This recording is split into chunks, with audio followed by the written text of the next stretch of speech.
you on the map. This is Ron Costa broadcasting live in the Mappable USA studios in Las Vegas, Nevada. And folks, today we're going to talk about how to build wealth with publicly traded stock. I'm sure everybody's interested in that. If you're a business owner, investor, whatever, we got a great guest. But before we do that, let's introduce Vicky Harchmala from the World Token Market. Vicky, how is it going over there today?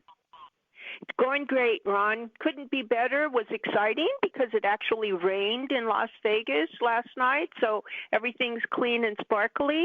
And today, like you said, we have a great guest. He's been on our podcast before. We love to have him on as a guest, and he knows his business, and he knows how to go public, and he knows how to make money. We need to get started and let our listeners know. Wow. Okay. Obviously, we got to get moving now. So let's introduce again Mike Brette from Small Cap Equity Advisors. Mike, how you doing over there? I'm doing well. Thanks for the opportunity today. Appreciate it, as always. It's always our pleasure, Mike. Yeah. And, I guess you got all your decorations out for the holidays, Mike, and we're all set to kind of end the year on a high note, right? Yes, yeah. Looking forward to it. Yeah, it's been a strange year, good year, but a strange year, and it's gone fast. So looking for the holiday, kind of unwind.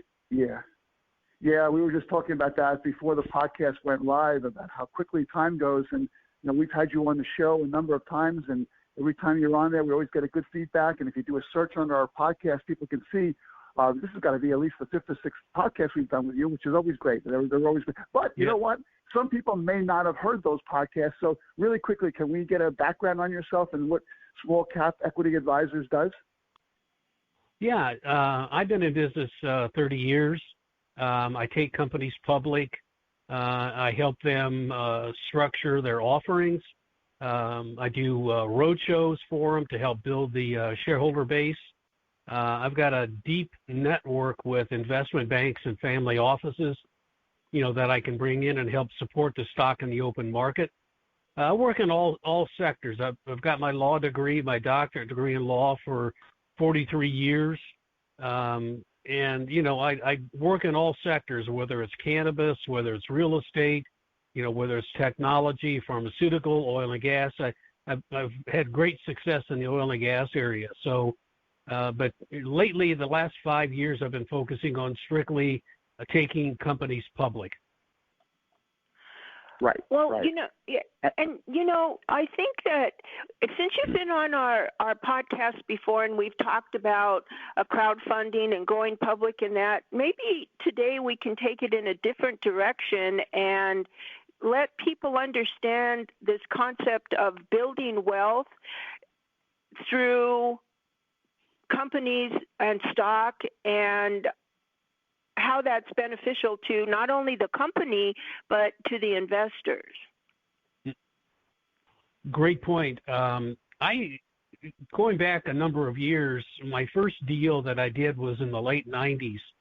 And I had a gentleman from the San Diego area come into my office, and he had an idea of about a bidet. I don't know if I mentioned this story on the air before, but it segues into today's topic.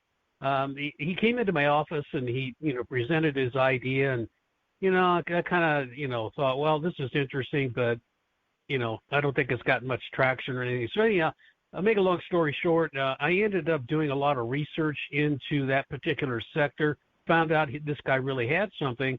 So, we invested a little bit of money in the private deal to get it going, and then eventually we took it public.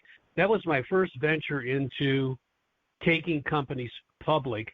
And, I got my standard retainer, my cash retainer, but I also got a nice piece of equity in the company. And to make a long story short, we've got that stock from 6 cents to over $3 a share in about 8 months.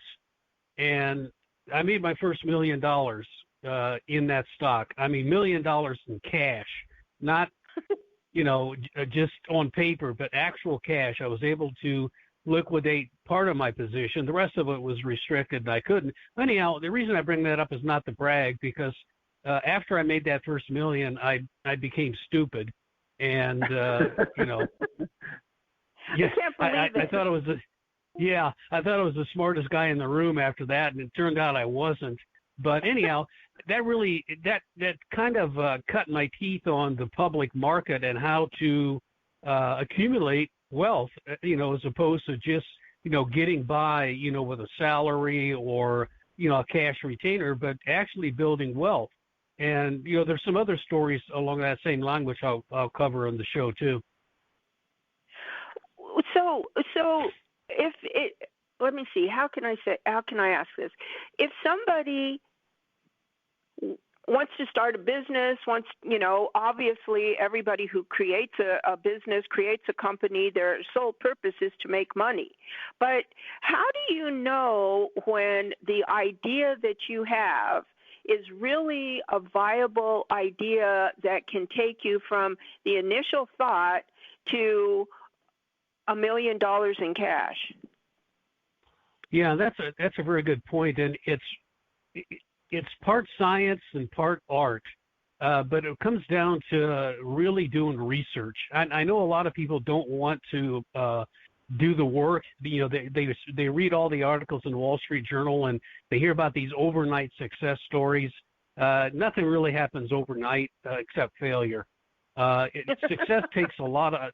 It just takes a lot of hard work, and people don't put the hard work in. But if you look at something like the bidet story I told you, and I have other ones where I looked at what they were doing and what they were trying to accomplish and did some research. Like in the bidet, I called casinos in Las Vegas.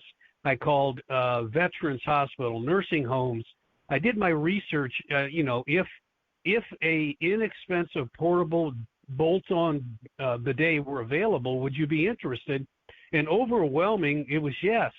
So I kind of figured, well, maybe this guy really is onto something if it's handled correctly. So you really have to do your research and to find out. And along with that same line, if you look at people like Jeff Bezos, Elon Musk, Bill Gates, those people built their wealth by coming up with an idea that turned into a company that went public and issued stock. If you look at their wealth, it's all the publicly traded stock in their companies. They didn't become billionaires or, $50 billion in net worth by a savings account or a salary or working for somebody else. They came up with an idea, turned into a company that went public and issued stock, and they became immensely wealthy. Now, again, people in this day and age, and today, people want to discount money, but it's all about the money. Money may not be everything, but money pays for everything. Oh, that's and true. As long as you deploy the money you make, in an equitable manner. I'm not saying give it away. I'm just saying use it for your own good. Take care of your family, your friends, build a business, hire people, have employees, treat them right, and you build a community that way. Then money is not the root of all evil. It's a root that grows good. And, so people like, again, Bill Gates and Elon Musk and all those people, people want to pick on them because they're wealthy. Well, nobody gave them anything. They all worked for it. Yeah, they worked hard. And everybody, like Jeff Bezos, when he started 25 years ago with Amazon, people just laughed and said, who is going to buy anything over the internet? And first off, what is the internet? And, but he stuck with it, and he had to sell 20%. He was going to really go under. He had to sell 20% of his company for $1 million just to keep it afloat. Those guys that put in $50,000 each for that $1 million. They're billionaires in their own right because they took a chance on somebody like Jeff Bezos buying into the idea that he could actually execute and get it done. Well, again, it comes down to doing your research and checking something out. Nobody really knew at the time that Amazon was going to be what it is today. That was really going to be replacing the brick and mortar retail stores or at least turning that sector on its ear. But it's doing it. It's been doing it for years, and it's probably not going to end. You can see him, Jeff Bezos or Amazon, expanding into other areas, including brick and mortar. But they're still focused on supply chain, internet, e-commerce. So again, I missed out on Amazon 25 years ago. I laughed at it. I thought, first off, I'm not a techie guy, and when I saw what he was doing, I thought, what? So it just didn't resonate with me. But I could have got into the stock for a couple bucks a share. But that it is what it is. Well, and it appears that a lot of businesses have that similar story where they get this idea and everybody laughs at them because they can't see into the future. But the person who creates the idea has a vision and has a personality of absolute perseverance to make his idea a reality, regardless of what anybody is thinking or however many people might be laughing at how crazy this might be. And those are the people that become successful, and they actually work very hard 24/7 and make that a reality despite all of the knocks down and all of that.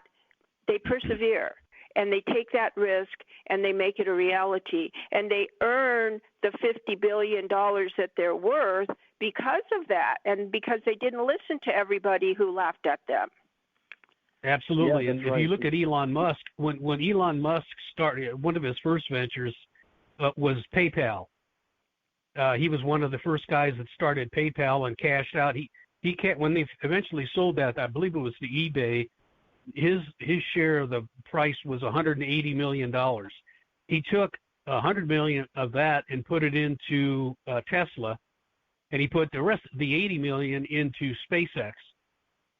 He didn't have any money. He had to borrow money from his parents to pay his rent. But he had $180 million. He didn't set anything aside. He had a vision on what he wanted to do with electric car and space. He put $100 million with Tesla. He started that company. Of course, he got tax credits and et cetera, but he seeded it with his own money. He did the same thing with SpaceX. He had a vision, just like you said, Vicki, but he had to borrow money from his parents to pay his rent. But that was then, and this is now. We all know where Tesla is now and where SpaceX is, and we know where Elon Musk is when it comes to, I think he's the richest guy in the world. If you combine Bill Gates and Warren Buffett together, he surpasses both of them together. So, exactly. Again, money may not be everything, but it's important. And again, your point, of course, is that he did this via the stock, and he didn't do it by sitting back and collecting a salary and just being happy to have a job. That's the key point there. But you know what, Mike? I think I solved the problem. I missed on Amazon as well. I thought Jeff Bezos was crazy, but I think I solved this problem in 3 words. Ready for this? DeLorean time machine. Go back in time and get it all done. Yeah. Redo it. Yeah. or be smarter the next time around, right? Yeah. Again, do your research. Just do your research. Don't just laugh something off and say the guy's crazy. They all thought Edison was crazy too when he invented the light bulb, and Tesla himself, not Tesla the car, but Nikola. Tesla the scientist, all the crazy things he came up with. He was just a visionary. He was 100 years ahead of his time, but, we're all benefiting now from those brainiacs, and people just didn't want to listen to him at the time. But now you got to, do your research and believe. That's right. And if you go back in history, you will recognize that every new invention, every new thing has always been laughed at as, oh, this is crazy and it'll never work, because most people can't see into the future the person with the idea who's looking into the future to make it work, most people can't see that. We have the internet, we have the telephone, we have the cell phone, we have television, we have all of these things people thought were crazy. Now we have blockchain, now we have cryptocurrencies, and now everybody's saying how crazy that is. But, and what is amazing to me is, who's going to be the person who thinks of the next crazy thing? That should be Ron and I. Yeah, there you go. Yeah. That's why you have to set some time aside every day or every week to think about something, other than the day-to-day grind that we're all faced with. You think about something. And that one other brings me to another point. I had to give a speech or a presentation a while ago, a few years ago. And I was part of a group of other people up there, and there was this Wall Street group that came, a bunch of young guys pitching, to the audience about how they could create wealth. And they were talking about setting X number of dollars aside for 30 years in their mutual funds and investments and IRAs and all this kind of, had nice fancy pie charts and everything. And they were talking about a 30-year horizon, how much, somebody could have at the end of that period. Well, then it was my turn to get up there, and I was looking around at the audience. The average age of there was probably 75 people in the audience. The average age was 75. Oh, geez. And nobody, I looked and I said, I don't know about you people, but I don't think anybody in this room has a 30-year horizon to make money. And they all laughed. They said, "Yeah, we didn't come here to hear what we should do when we were 20 and 30. We're all 70 and 80 now. What can we do now?" Well, that led into my presentation, because I said, "Look, this is one thing you can consider," because a lot of people in that room were retired lawyers, CPAs, dentists, somebody with professional credentials or had been in business. So they knew how to be an entrepreneur. And I gave them the example of the bidet company. I said, what you should do to create some wealth for yourselves is go out and find an idea that turns into a company that goes public and issues stock. I said, exchange your service. If you don't want to put money in, you're a retired CPA, offer your CPA skills to help do their books in exchange for some equity in the public company. You're a retired lawyer, you're a securities, do something along that line, and you as individuals can build something other than an IRA or a savings account or whatever. Well, that resonated with the audience, and that's what I've been preaching for years now, that it can be done by the average person. Well, yeah. That's a really interesting point, because the average person may see that as very intimidating, the whole process, the not knowing the process, the expenses involved in the process, right? So when you say to somebody, yeah, you can take your company public, don't they kind of give you that little deer in the headlights look and say, well, I don't know the first thing about this. How do I do that? Yeah, some of them do, but most of the people coming to me now already have been exposed to either, like Vicki said, the internet, where they've read articles or they've attended seminars and conferences about taking their company public. So they have an understanding of what the process is and what the pitfalls are. I mean, going public is not for every company out there.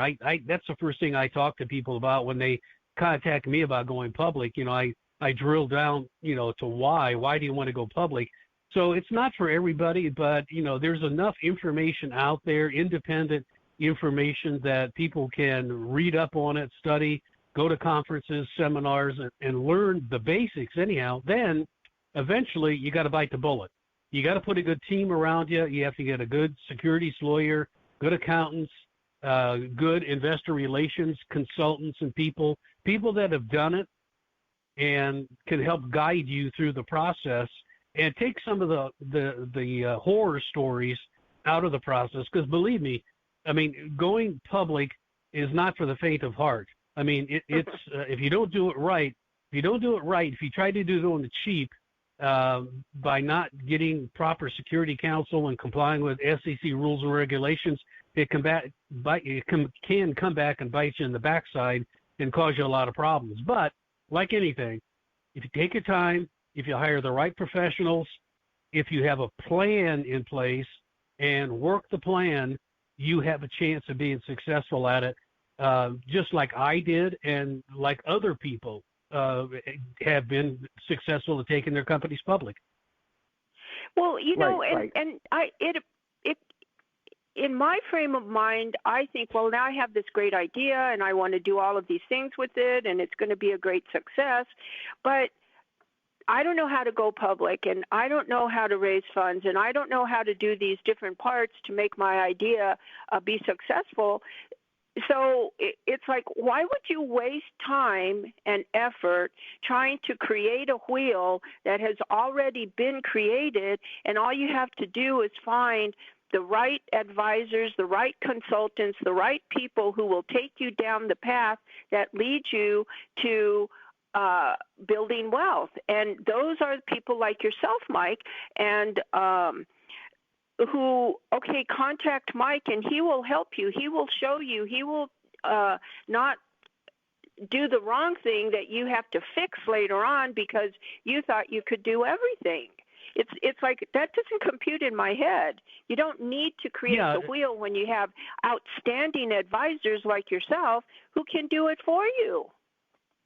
Absolutely, but it's also beneficial to the entrepreneur to understand the process independently of whatever advisors that he's bringing on board. Like myself, I always like to deal with an educated client, not a know-it-all, but at least somebody who understands the basics of taking a company public. What's involved from a legal side, what's involved from an accounting side. And going public, just taking your company public doesn't end when you get a stock symbol.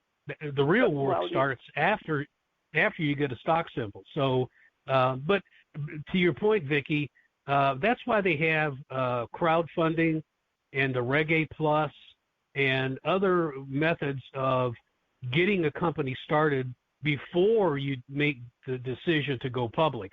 So you can, if you come up with an idea, you can always do a crowdfunding to raise a few $100,000 to build on that idea and get it ready for being a public company and then accessing more capital down the line. So that's why in some of the shows that we've done, we've talked about the crowdfunding, the Reg A Plus, and different mechanisms in the Jobs Act. So it all kind of works together. In fact, a lot of people use the Jobs Act and crowdfunding as a springboard to eventually take their company public.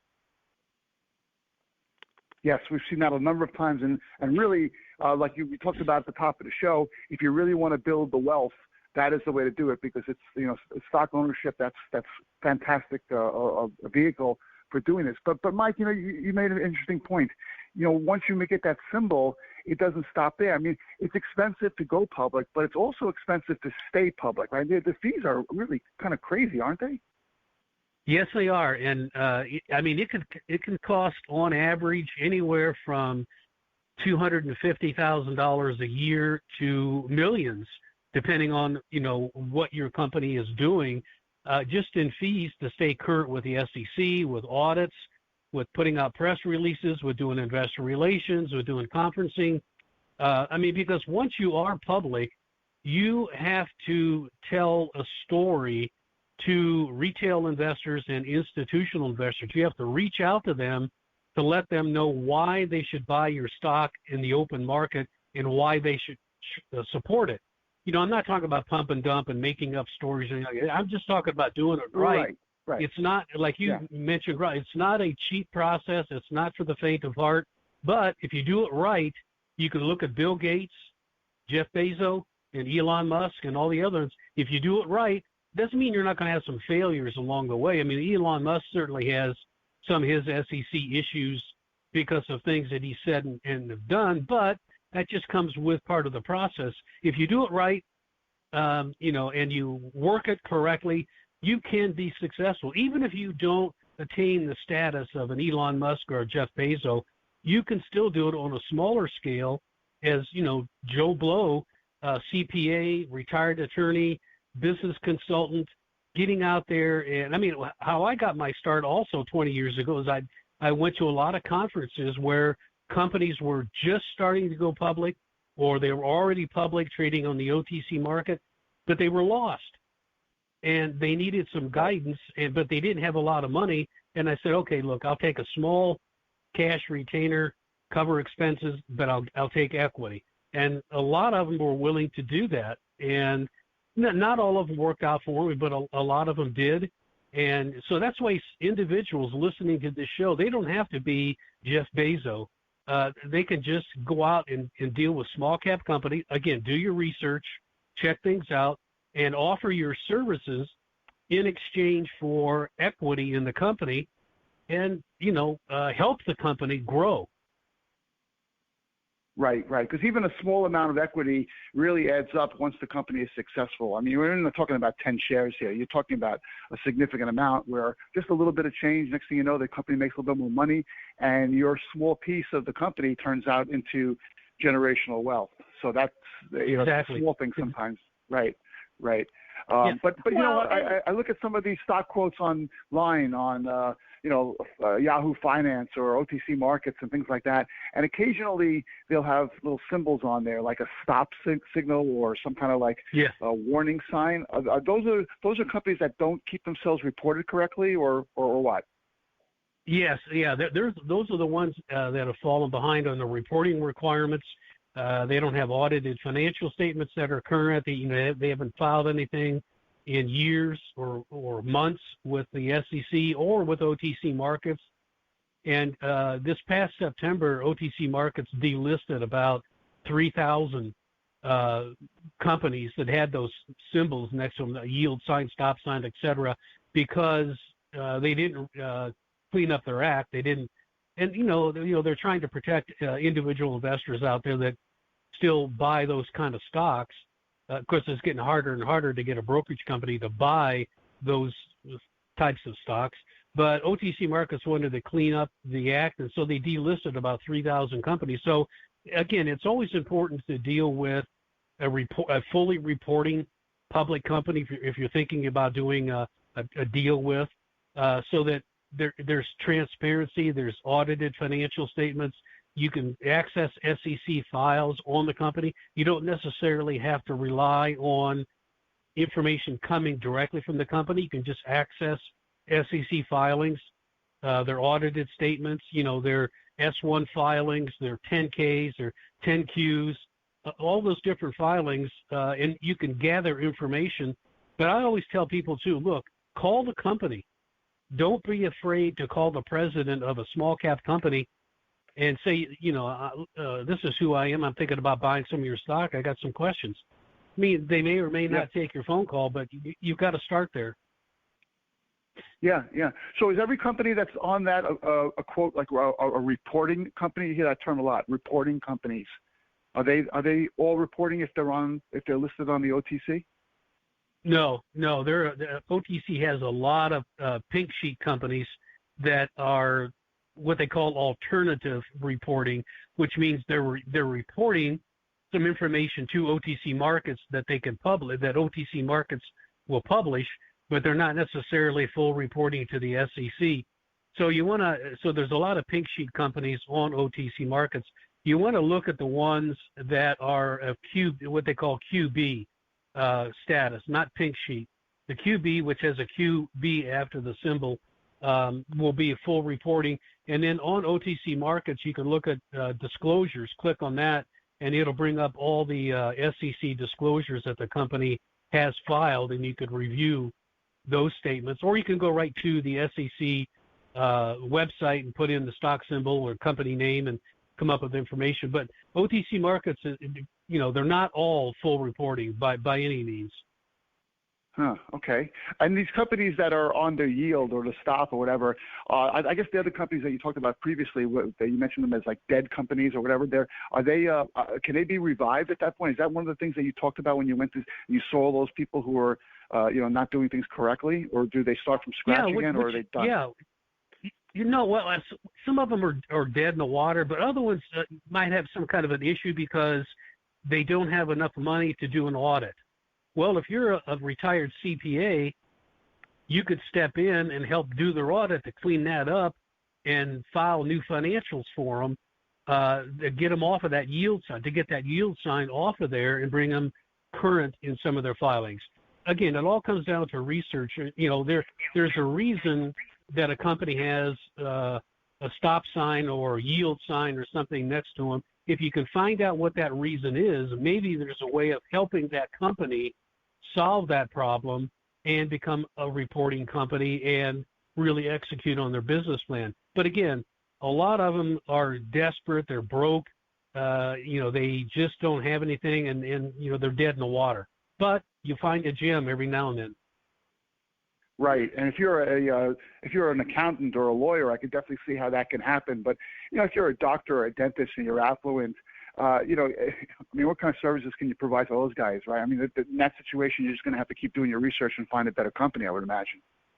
Yes, but again, as a retired, let's say a retired doctor, a dentist, or a retired businessman, maybe they can't offer direct services, but they might be able to put a group of investors together from the retired doctor network or something and step in with $100,000 in cash to help them clean up their audits in whatever, if it can be cleaned up, maybe a little bit of cash in exchange for some equity in the company, a couple of million shares of stock, depending, what it trades at. So, some people can't offer services, but small amounts of cash with a network like that, it's invaluable to some of those pink sheet companies. Yeah, my dentist just bought a brand new Jaguar, didn't even thank me. Oh, the nerve. Fancy cars are just a waste of money. I mean, they may look good going down the road, but that money could be better used growing wealth rather than spending it on something like that. Just a couple more things before we close this out, Mike. One is when you get shares in a company and you create this and you go public, it's not necessarily a overnight thing where now I have all these shares, I'm going to sell them, I'm going to make all these millions of dollars. Isn't there something called like a restricted period or restricted shares that CEOs and people within the company have to abide by? Yes, the insiders, the CEO, president, and all the insiders, directors, they're restricted for at least 2 years. Again, depending on the filing status of the company, they're restricted. And then after the restriction period is lifted for the insiders, they can only sell so many shares every 90 days. Usually 1% of the issued and outstanding shares of the company they're allowed to sell. It doesn't look good, though, for the insiders to sell initially, but after a 2-year restriction period is over and they start, bleeding a few shares in the market to create some wealth, nobody faults them for doing that. It's when they start dumping that causes a problem. But as far as somebody offering services, typically, again, if you deal with a full reporting company and you get shares, the restriction period would be about 6 months.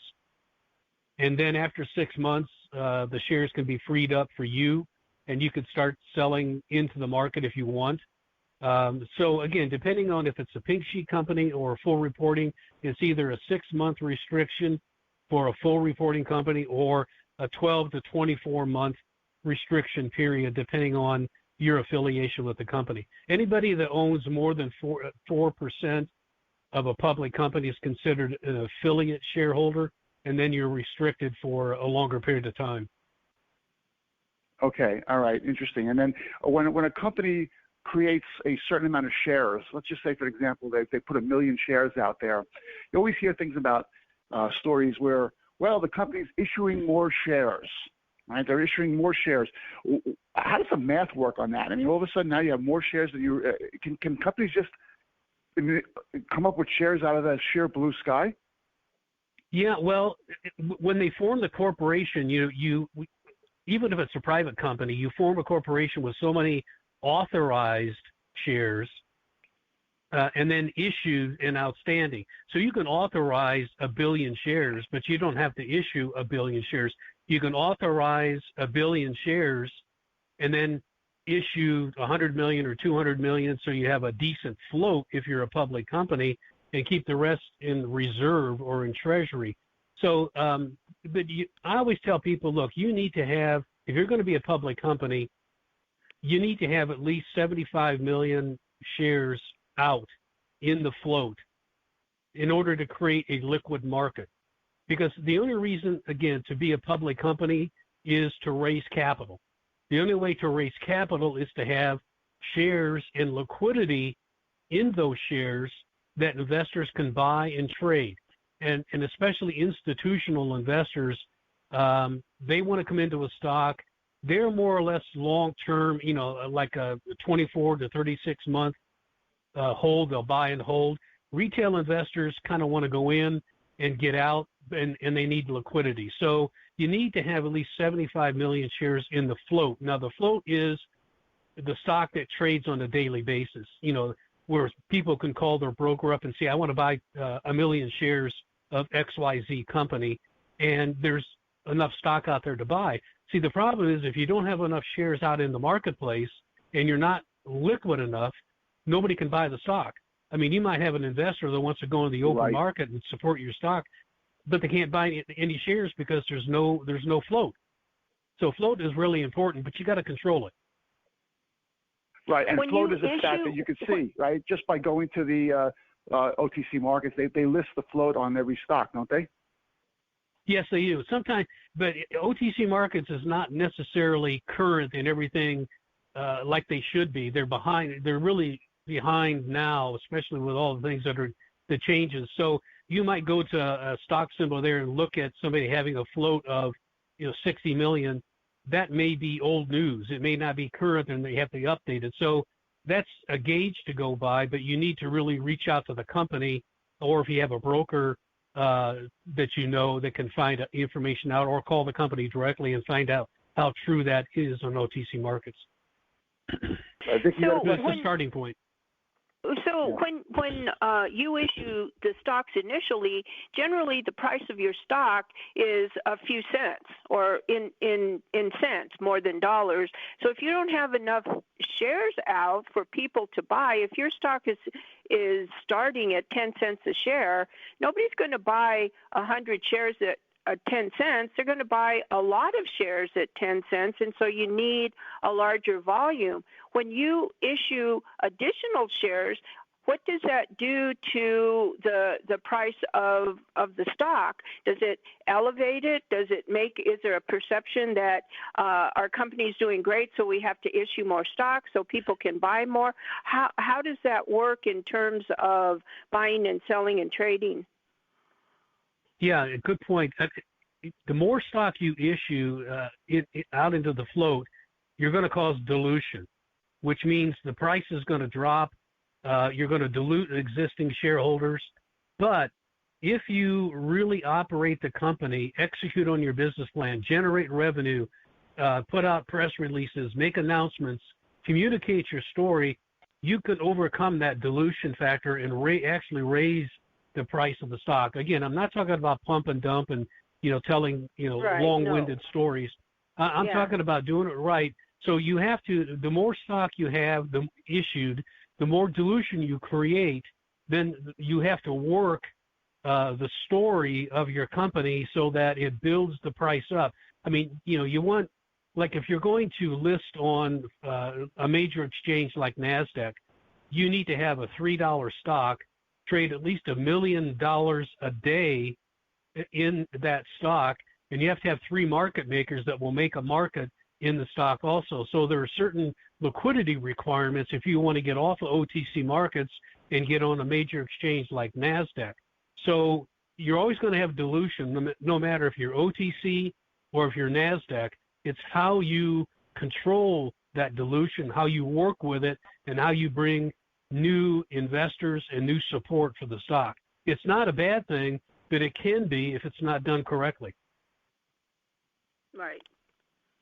Well, because you want, you want the value of your stock to increase over time, but it's relative to what the business is actually doing, and the business has to keep up with the cost of the stock so that everything jives together, and you actually do build wealth over time.